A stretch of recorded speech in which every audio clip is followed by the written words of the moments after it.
നമസ്കാരം, എല്ലാവർക്കും പുതിയ വീഡിയോയിലേക്ക് സ്വാഗതം. എല്ലാവർക്കും സന്തോഷിക്കാനുള്ള വക കേന്ദ്ര സർക്കാർ തന്നിട്ടുണ്ട്.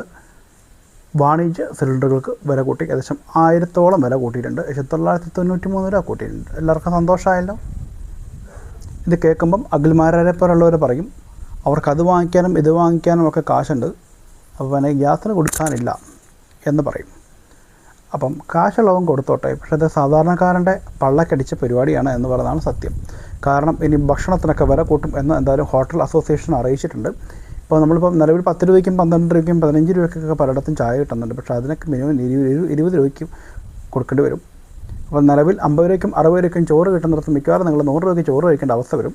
നിലവിൽ 140 രൂപയ്ക്ക് വരുന്ന ബിരിയാണി 120 രൂപയ്ക്ക് കഴിക്കുന്ന വല്ലപ്പോഴും ഒന്ന് കഴിക്കാമെന്ന് വിചാരിച്ച് പോയി കഴിഞ്ഞാൽ അതിനൊക്കെ ഒരു 10-20 രൂപ എന്തെല്ലാം വില കൂട്ടും. അപ്പോൾ നിലവിലെ സിറ്റുവേഷനിൽ എന്തായാലും ഭക്ഷണങ്ങൾക്ക് വില കൂട്ടും. ഇതൊക്കെ അടി കിട്ടുന്നത് സാധാരണക്കാരനാണ്. പണക്കാരന് വില കൂട്ടിയാലും വില കൂട്ടിയില്ലെങ്കിലും അത് വലിയ ബാധിക്കില്ല. പക്ഷേ അവരെയും ബാധിക്കും. ഇപ്പോഴത്തെ സാമ്പത്തിക സ്ഥിതി അവരെയും ബാധിക്കാറുണ്ട്.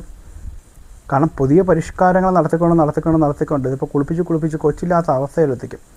ഇനിയിപ്പം ഗാർഹിക സിലിണ്ടറുകൾക്കും കൂടെ വില കൂട്ടിക്കഴിഞ്ഞാൽ സന്തോഷമായി.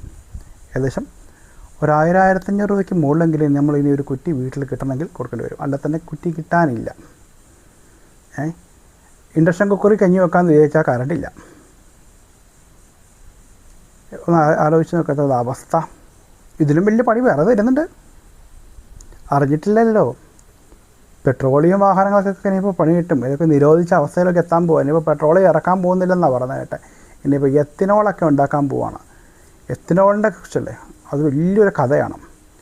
ഇതിപ്പോൾ ഗ്യാസിന് നമുക്ക് വെട്ടത്ത് അടിച്ചെങ്കിൽ അത് നിറകന്തലക്കെട്ടുള്ള അടിയായിരിക്കും. അപ്പോൾ ആ വീഡിയോയുമായി വീണ്ടും കാണുന്നവരെ ബൈ.